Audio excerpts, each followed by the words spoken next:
Bueno, un saludo para todos. El día de hoy estoy junto con mi compañero Miguel Ángel Agudelo y mi persona Mariana Serna y vamos a hablar sobre los aspectos pedagógicos porque nos pareció un tema muy interesante a tratar y esperamos que les guste mucho. Bien, nosotros decidimos empezar con algunas frases de unos autores que nos van a ayudar a sustentar esta temática. Esta frase la sacamos del libro de Silva en el 2017, un modelo pedagógico virtual centrado en las e-learning.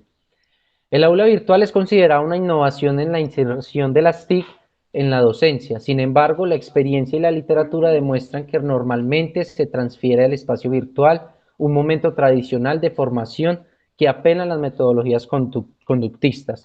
Jordi Adel, un pedagogo español, en el 2004 dice esto, y tiene mucha razón en el sentido en el que nos está diciendo que si no tenemos la suficiente pedagogía para contrastar en las TIC, para contrastar la educación en las TIC, pues vamos a seguir en la misma magistralidad, vamos a tener el mismo modelo tradicional de la educación y no vamos a romper con ese paradigma.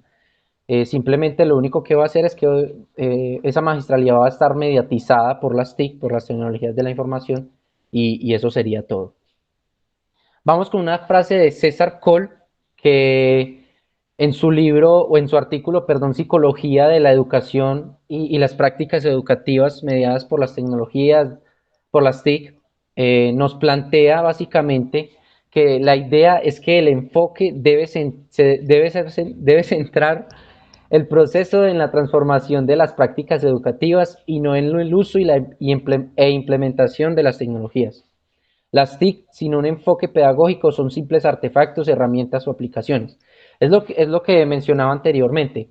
Si las TIC no son utilizadas didácticamente o no tienen o el docente quien las va a utilizar no tiene la suficiente pedagogía como para ejecutar una temática a través de ellas, no van a servir de nada las TIC porque simplemente van a mediatizar un proceso que sigue siendo muy tradicional. Entonces, por eso es necesario la pedagogía o los modelos pedagógicos, está el dialogante, el heteroestructurante, para poder guiarnos por uno de ellos y crear un mejor espacio en el aula virtual.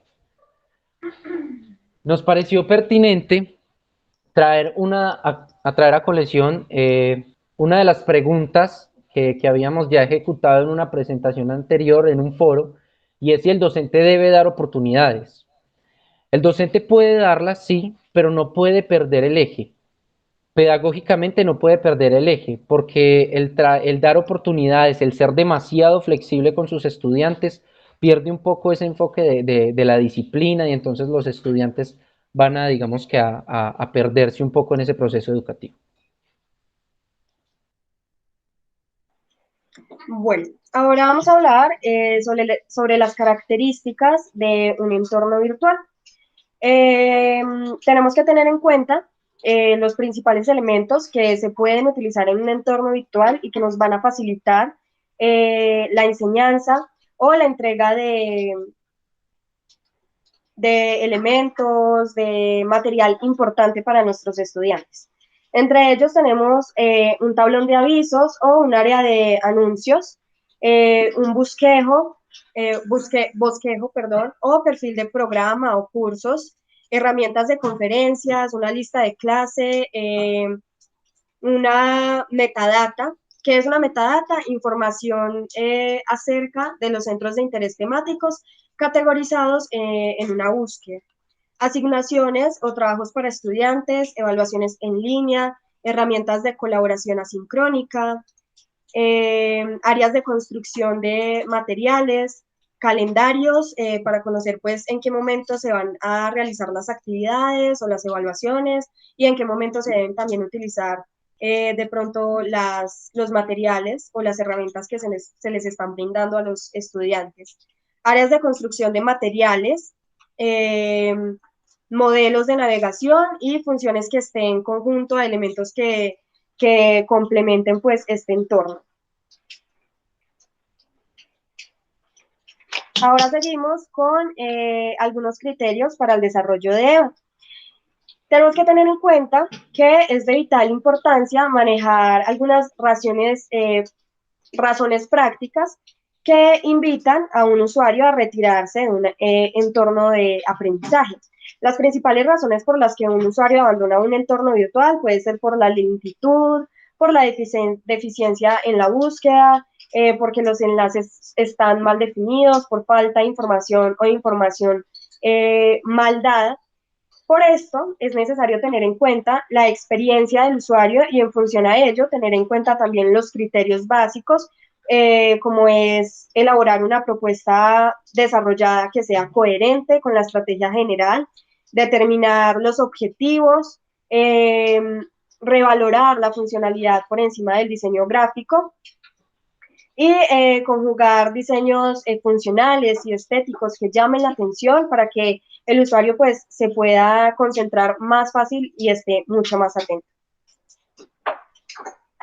Y concluimos con una frase de Sánchez en el 2010 que dice: los recursos educativos y las herramientas de comunicación deben ser agentes del proceso de mediación pedagógica y tecnológica y deben cumplir con la intencionalidad, significación y autorregulación. ¿Esto qué quiere decir? Es importante que como docentes conozcamos y reconozcamos las diversas herramientas que podemos utilizar en estos entornos para una mayor interacción dentro de las aulas virtuales. Pero también es importante que como docentes conozcamos a profundidad las herramientas que le brindamos a nuestros estudiantes. Es decir, si vamos a ponerlos a utilizar alguna plataforma virtual, nosotros debemos conocerla muy bien por si en algún caso alguno de nuestros estudiantes tiene alguna duda o de pronto se encuentra un poco enredado con esta herramienta, le podamos ayudar con la solución y tampoco nos encontremos pues perdidos y lo que hagamos sea enredarnos a ellos también. Bien, entonces ya para finalizar, ¿cierto? Queríamos más bien enfocar nuestra presentación en base a eso, a que el docente debe tener ciertas habilidades pedagógicas que le permitan ejecutarse que le permitan ejecutar un proceso de enseñanza-aprendizaje dentro de una CBA, de una comunidad virtual de aprendizaje, y debe fomentar teniendo en cuenta los aspectos de la pedagogía, debe fomentar dentro de su aula, perdón, los pilares básicos del aprendizaje, que es aprender a conocer, el aprender a hacer, el aprender a vivir juntos y el aprender a hacer. Porque si no lo hace, pasa lo que les comentaba anteriormente, y es que siempre se va a llevar esa misma linealidad. Nunca va a haber una comunicación más bidireccional, donde el estudiante se pueda comunicar más con el docente, donde el estudiante pueda aprender de forma amena y tenga ese feedback, ¿no? Esa retroalimentación que tanto se espera dentro de una educación virtual y que es tan difícil de conseguir. Entonces, pues nada, damos por terminada nuestra presentación y muchísimas gracias.